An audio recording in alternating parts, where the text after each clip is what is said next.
কিন্তু আমি এক্সকে কোনোদিন ভুলবো না। ও যে আমাকে ভালোবাসতো, সজনী আমি বুঝি মরেছি রে। তুমি গিরা হুয়া ইনসান, ওটো।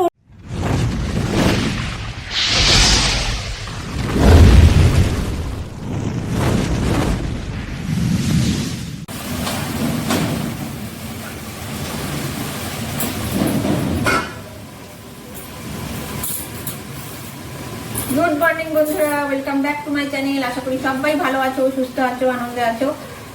আমিও খুব খুব ভালো নেই। আজকে আমি ভালো আছি, মনটা খুব একটা আমার ভালো না। কেন ভালো না, কি কারণে ভালো না, সবকিছুই তোমাদের সাথে শেয়ার করব। একটা ঘটনা ঘটেছে আমার সাথে, সেটা হয়েছে গতকাল সন্ধ্যেবেলা। তোমাদেরকে এখন আমি কিছু বলছি না, অবশ্যই দেখাচ্ছি। মানে এমনি আদার্স পাবলিক না বুঝলেও আমার পরিবারভুক্ত যারা ইউটিউবে, আমার পরিবারের যারা সদস্য, তারা অবশ্যই বুঝবে যে এই ঘটনাটা ঘটলে কিরকম লাগে। যারা আমরা ব্লগিং করি, ব্লগিং না, যারা ইউটিউব জগতে আছে তারা প্রত্যেকে বুঝতে পারবে যে এই ঘটনাটা ঘটলে কিরকম লাগে। তোমাদেরকে দেখিয়ে দেবো, দেখালে বুঝতে পারবে। ওটা একটা দেখার জিনিস, মানে বিশাল বড় একটা দেখার জিনিস হয়েছে। না টিকিট ফিকিট কাটতে হবে না, আমি তোমাদেরকে দেখিয়ে দেবো। তোমরা আমার পরিবারের লোক তো, সদস্য, আমার ঘরের মানুষ, তখন বুঝতে পারবে। তো এখন রান্নাটা করে নিই। মানে দুঃখ করতে গেলেও তো পেটে দিতে হয়, পেটে খেলে পিঠে সয়, একটা কথা আছে। ওরকম দুঃখ করবো, আনন্দ করবো, যাই করবো, পেটে দুটো দিতে হবে।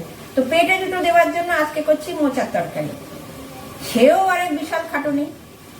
বাজারে গেছিলাম, মোচা এনেছিলাম, একটা ভিডিওতে শেয়ার করেছি। সে কাটো রে, ধরে, সেদ্ধ করো রে, রান্না করো রে, তবে খাও রে। লাস্টের যে কথাটা বললাম, খাও রে, এটাতে খুব আনন্দ। তো চলো, কি জন্য আমার মন খারাপ সবটাই তোমাদের সাথে শেয়ার করব। চিন্ময়কে দেখিয়েছি, চিন্ময় আমাকে আশ্বস্ত করলো। চলো, আশ্বস্ত হয়েই আমি রইলাম। তো চলো রান্নাটা করে নিই, ব্যাক ক্যামেরা করে আমার মোচার ঘন্ট তোমাদেরকে দেখাই। ও হো, চিংড়ি মাছ ফ্রিজের থেকে বের করিনি না, তোমাদের ব্যাক ক্যামেরা করে আগে দেখিয়ে নিই, তারপরে চিংড়ি মাছটা ফ্রিজের থেকে বের করি। হ্যাঁ দেখো, শীত শীত পড়ে গেছে, মানে চট করে এখন চিংড়ি মাছটা নর্মাল টেম্পারেচারে আসবেও না। না গো, দেখাবো তোমাদের সবকিছুই দেখাবো। চলো আগে ব্যাক ক্যামেরা করে রান্নাটা দেখিয়ে নিই, ঠিক আছে? বন্ধুরা এই দেখো, মোচা রান্না করছি। এখন নুন হলুদ কিছুই দিইনি, এই সবে মোচাটা দিলাম। তোমাদের সঙ্গে কথা বলছিলাম, তখনও মোচা শুরু করিনি। সত্য কথা বলছি, সদা সত্য কথা বলবো। তখনও মোচাটা কড়াইতে দিইনি, তেল বসিয়েছিলাম। এই মোচাটা দিয়েই ক্যামেরাটা অন করলাম, চিংড়ি মাছটা নামালাম, তারপরে ক্যামেরাটা অন করলাম। আর এখানে দেখো ভাত ফুটছে। মানে ও না খুব কর্মঠ, দেখেছো, জোর কদমে ওর কর্ম করে যাচ্ছে। আর এখানে কটা বাসন পড়ে আছে, যেহেতু আমার মনটা খারাপ, মানে কাজ করতেও কেমন যেন একটা লাগবে। তো চলো দেখিয়ে নিলাম, এবার রান্না বান্না করি, তারপরে তোমাদের সাথে সব কিছু শেয়ার করবো। হ্যাঁ, রান্নার ফাঁকে যদি আসতে পারি অবশ্যই আসবো, তবে তোমাদের সাথে শেয়ার করবো। মানে যতক্ষণ না তোমাদেরকে কথাটা বলছি আমার ভালো লাগছে না। যদি তোমার কেউ মনের মণিকোঠায় থেকে যায় বন্ধুরা, মানে মণিকোঠা থেকে যদি কেউ বেরিয়ে যায়, তখন কেমন লাগে। চলো রান্না বান্না হয়ে গেছে আমার, একটু টাইম পেয়েছি, তোমাদের ঘটনাস্থলটা দেখিয়ে দিই।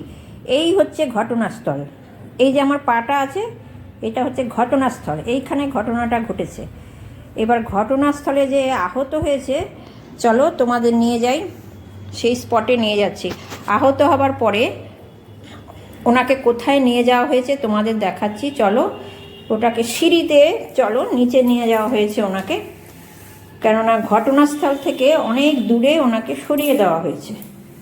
চলো, হ্যাঁ মাঝে এটা দেখিয়ে দিই। এই কার্টুনটা কালকে এনেছে আমার বর, ঠাকুরের জিনিসপত্রগুলো প্যাকিং করার জন্য। চলো, ঘটনাস্থলের আশেপাশে সব কিছুই তোমাদের দেখিয়ে দিচ্ছি। এইবার চলে এলাম আমি নিচে। নিচে আসার পরে তোমাদেরকে দেখাচ্ছি। এই জুতোগুলো কিছু না, জুতোগুলো কিন্তু ঘটনাস্থলের বাইরে। হ্যাঁ, এই দেখো,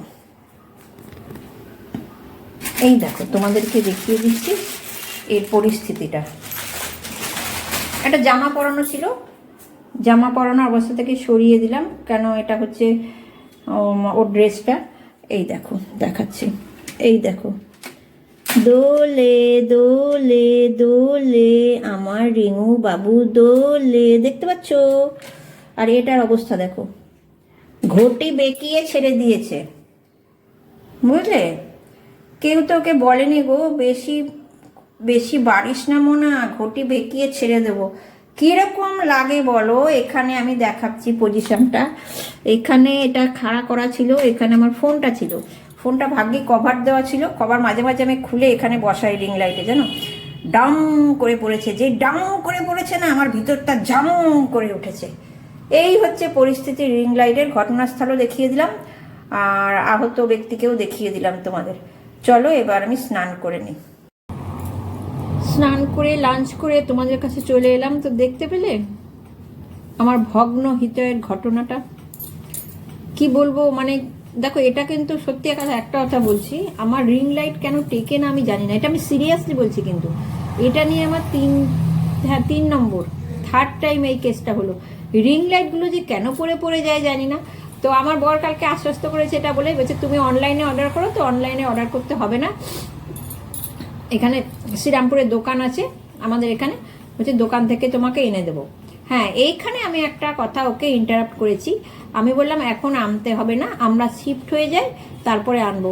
কেন কি দেখো, আবার ওইটাকে যখন ম্যাটাডো হোক বা ভ্যানে করে হোক, যেখানে করে নিয়ে যাওয়া হবে মালপত্র, আবার যে নিয়ে যাওয়া হবে, আবার যদি ভেঙে যায়, আনলে থাক, কতদিন হয়তো আমি ভগ্ন হৃদয়ে থাকি আমার রিং লাইট ছাড়া। কি বলবো, এটাই তোমাদের সঙ্গে শেয়ার করলাম। সত্যি করে বলছি, এবার আমি সিরিয়াসলি বলছি, মানে এত খারাপ লাগছে না, মানে কি ব্যাপারে ভাই, রিং লাইটগুলো কেন আমাকে ছেড়ে চলে যায়?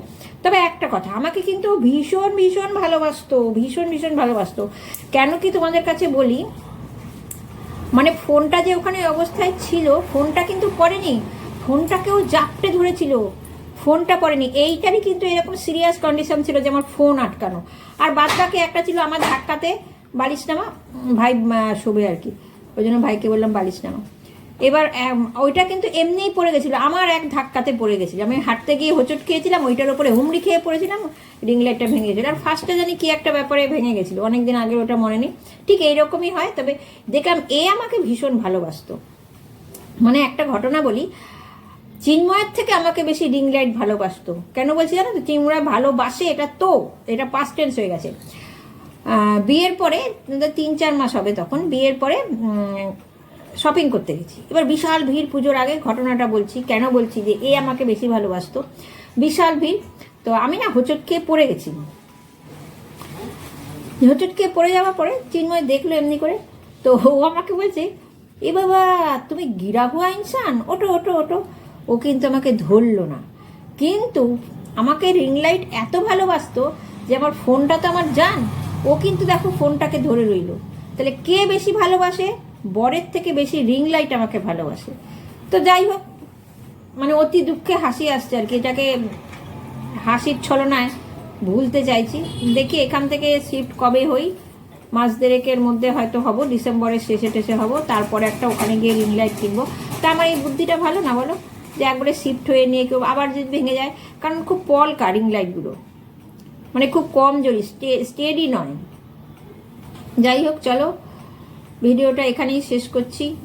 ভালো লাগছে না, একদম ভালো লাগছে না। এখন আমার পরিস্থিতি কি জানো, সে একটা গান আছে না, এ ব্যথা কি যে ব্যথা বোঝে কি আর জনে, এ ব্যথা কি যে ব্যথা বুঝে কি আর জনে, সজনী আমি বুঝি মরেছি রিং লাইটে। আমার অবস্থা এখন এরকম।